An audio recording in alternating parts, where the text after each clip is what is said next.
Carta de Paulo aos Filipenses. A igreja em Filipos foi a primeira comunidade de Jesus que Paulo iniciou na Europa Oriental, e essa história é contada no capítulo 16 de Atos.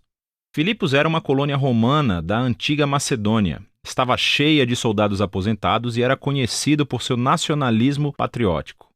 E assim, Paulo enfrentou resistência ao anunciar Jesus como o verdadeiro rei do mundo.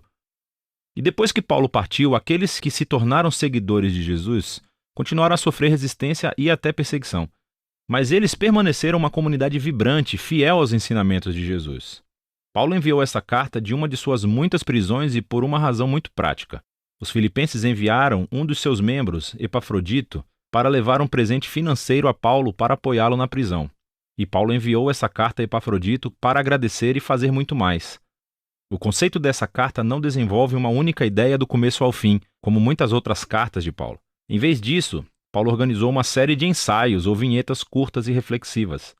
E todos eles giram em torno do centro de gravidade nessa carta, que é um poema no capítulo 2. Ele reconta artisticamente a história da encarnação de Jesus, sua vida, morte, ressurreição e exaltação. E então, em cada uma dessas vinhetas, Paulo pega as palavras-chave ou ideias daquele poema para mostrar como viver como cristão significa ver sua própria história como uma expressão vivida da história de Jesus.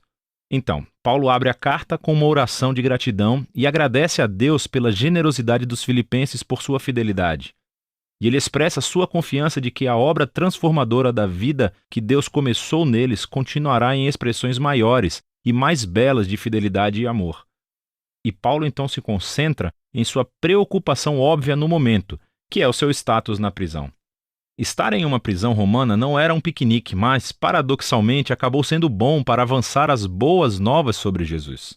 Então, todos os guardas romanos, os administradores, todos sabem que Paulo está na prisão por anunciar Jesus como o Senhor ressuscitado. E sua prisão inspirou confiança em outros cristãos para falar sobre Jesus mais abertamente. E Paulo está otimista de que será libertado da prisão, mas é possível que ele possa ser executado.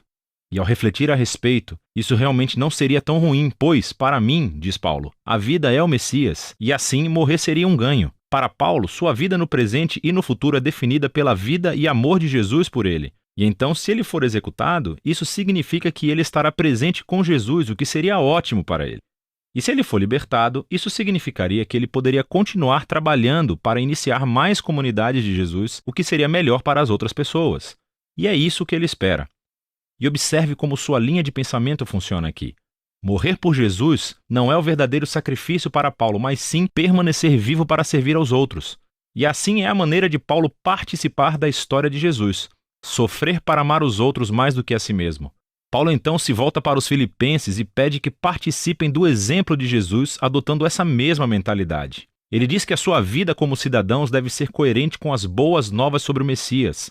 Então esses cristãos em Filipos estavam vivendo em patriotismo romano, mas o modo de vida deles seria moldado por outro rei, Jesus.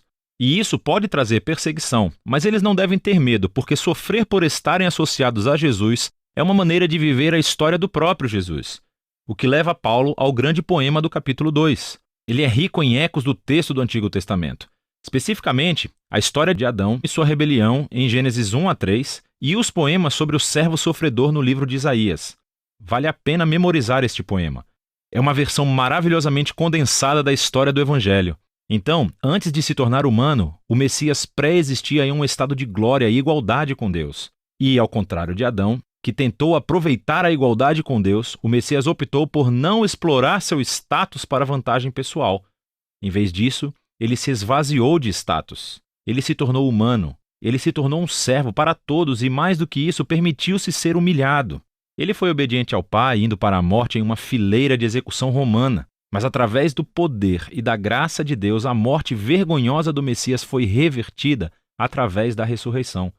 E agora Deus exaltou Jesus como o Rei de todos, concedendo-lhe o nome que está acima de todos os nomes, para que toda a criação reconheça que Jesus, o Messias, é o Senhor para a glória de Deus Pai. Agora, essa última afirmação é surpreendente. Paulo está citando o capítulo 45 de Isaías. É uma passagem em que toda a criação reconhece o Deus de Israel como Senhor. O argumento de Paulo aqui é muito claro. No Jesus crucificado e ressuscitado, descobrimos que o único Deus verdadeiro de Israel consiste em Deus Pai e no Senhor Jesus. E assim, para Paulo, esse poema expressa suas convicções sobre quem Jesus é. E faz mais, oferece o exemplo de Jesus como um modo de vida que seus seguidores devem seguir. E é por isso que Paulo imediatamente conta duas histórias. Primeiro sobre Timóteo, depois sobre Epafrodito, porque ambos são exemplos de pessoas que vivem a história de Jesus. Timóteo é como Jesus porque está constantemente preocupado com o bem-estar de outras pessoas mais do que o seu próprio. E Epafrodito, que os filipenses enviaram com o seu presente, arriscou sua vida para servir Paulo na prisão. Ele ficou tão doente que quase morreu tentando ajudar Paulo. Mas Deus teve misericórdia dele e de Paulo, poupando-o da perda de um amigo. O argumento de Paulo aqui é que esses são os tipos de pessoas que estão vivendo e respirando exemplos da história de Jesus e são dignos de serem seguidos. Paulo então se volta para a sua própria história como um exemplo. Então, aqueles cristãos que estavam exigindo a circuncisão de cristãos não judeus, lembre-se de sua carta aos Gálatas. Essas pessoas ainda estão criando problemas para Paulo e continuam lhe recordando de seu próprio passado, quando ele costumava perseguir os seguidores de Jesus. Quando ele tentou mostrar sua posição correta diante de Deus por sua zelosa obediência às leis da Torá. Mas como Jesus, Paulo desistiu de todo esse status e privilégio. Ele agora considera tudo isso como imundície. E a palavra que ele usa é, na verdade, muito menos educada. Ele deu tudo para se tornar um servo, como Jesus, e para participar de seu amor sofredor e sacrificial. E ele faz tudo isso na esperança de que o amor de Jesus o leve através da morte e a sair do outro lado para a ressurreição. Então Paulo diz que para os seguidores de Jesus, a sua verdadeira cidadania está no céu, o que para Paulo não significa que todos devemos sair da terra e ir para o céu um dia. Pelo contrário, o céu é o lugar transcendente onde Jesus reina como rei. E ele diz que estamos aguardando ansiosamente nosso Salvador real para descer de lá e retornar aqui para trazer seu reino de justiça curativa e amor transformador para fazer uma nova criação.